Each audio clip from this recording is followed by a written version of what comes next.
महाराष्ट्र के साथ साथ झारखंड में भी विधानसभा का चुनाव हो रहा है और झारखंड और महाराष्ट्र के साथ साथ बिहार में भी तकरीबन 8 विधानसभा सीटों पर विधानसभा का उपचुनाव हो रहा है। हम इस वीडियो में बात करेंगे असदुद्दीन ओवैसी की पार्टी ऑल इंडिया मजलिस इत्तेहादुल मुस्लिमीन के बारे में कि महाराष्ट्र में कितनी सीटों पर एमआईएम चुनाव लड़ रही है, झारखंड के अंदर कितनी सीटों पर चुनाव लड़ रही है और बिहार में जो 8 सीटों पर उपचुनाव विधानसभा का हो रहा है उसमें एमआईएम पार्टी कितनी सीटों पर चुनाव लड़ रही है।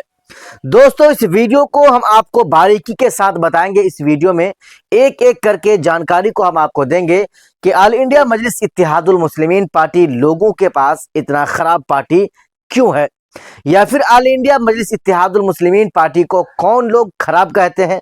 क्या मुसलमान का कुछ तबका है जो ऑल इंडिया मजलिस इत्तेहादुल मुस्लिमीन को खराब कहता है, या फिर मुसलमानों के अलावा गैर मुस्लिम है जो एमआईएम और ओवैसी पार्टी को खराब समझता है। पूरी जानकारी बारीकी के साथ हम आपको इस वीडियो के अंदर देने वाले हैं, लेकिन उससे पहले आपसे एक छोटा सा रिक्वेस्ट है।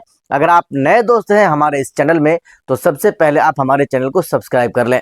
दोस्तों, महाराष्ट्र के अंदर जिस तरह से विधानसभा का चुनाव हो रहा है और चुनाव प्रचार अपने चरम सीमा पर है, हर पार्टी की तरफ से बड़े बड़े सभाएं किए जा रहे हैं। योगी आदित्यनाथ बड़े बड़े सभा कर रहे हैं। अमित शाह और नरेंद्र मोदी जो हाल में वर्तमान में हमारे इंडिया के भारत के प्रधानमंत्री हैं, वो भी बड़े बड़े सभाएं कर रहे हैं, लोगों को लुभा रहे हैं, लोगों के सामने अलग अलग तरह की बातें पेश करके अपनी पार्टी यानी भारतीय जनता पार्टी के उम्मीदवारों को वोट करने की अपील कर रहे हैं। भला इस मामले में या इस काम में एआईएमआईएम यानी ऑल इंडिया मजलिस इत्तेहादुल मुस्लिमीन पार्टी कहां पीछे रहने वाली है। हालांकि गैर पार्टियों में जितने स्टार प्रचारक हैं उतने स्टार प्रचारक ओवैसी के पास तो नहीं है, लेकिन ओवैसी के पास 2 ही स्टार प्रचारक है, एक खुद वो और दूसरा उनका छोटा भाई अकबरुद्दीन ओवैसी।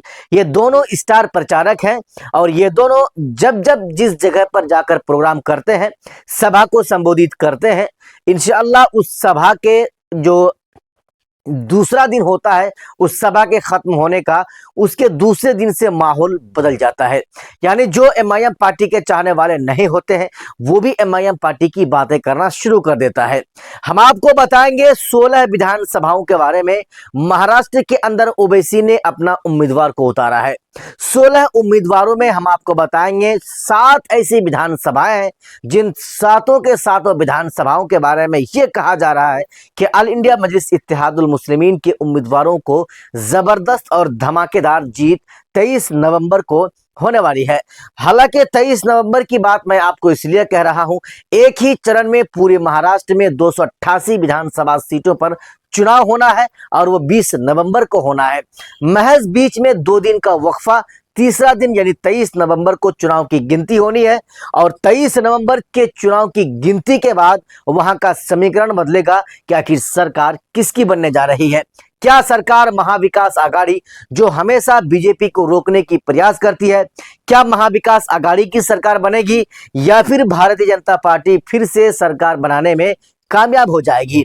ओवैसी की पार्टी को महागठबंधन में यानी एमवीए महाविकास आघाड़ी गठबंधन में शामिल नहीं किया गया।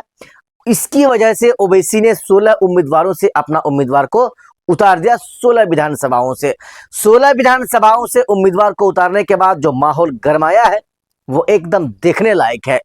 आप देखते होंगे कि सैयद इम्तियाज जलील साहब, नसीरुद्दीन सिद्दीकी साहब और मुफ्ती इस्माइल साहब, फारूक शाह साहब और वारिस पठान साहब, फैयाज खान साहब, इन तमामों के विधानसभाओं में जिस तरह से ओवैसी का लहर चल रहा है, जिस तरह से लोग ओवैसी को वोट करने के बारे में सोच रहे हैं, तो ये कहना जल्दबाजी नहीं हो जाएगी कि इंशाअल्लाह इस बार महाराष्ट्र में ओवैसी साहब किंग मेकर बनने जा रहे हैं।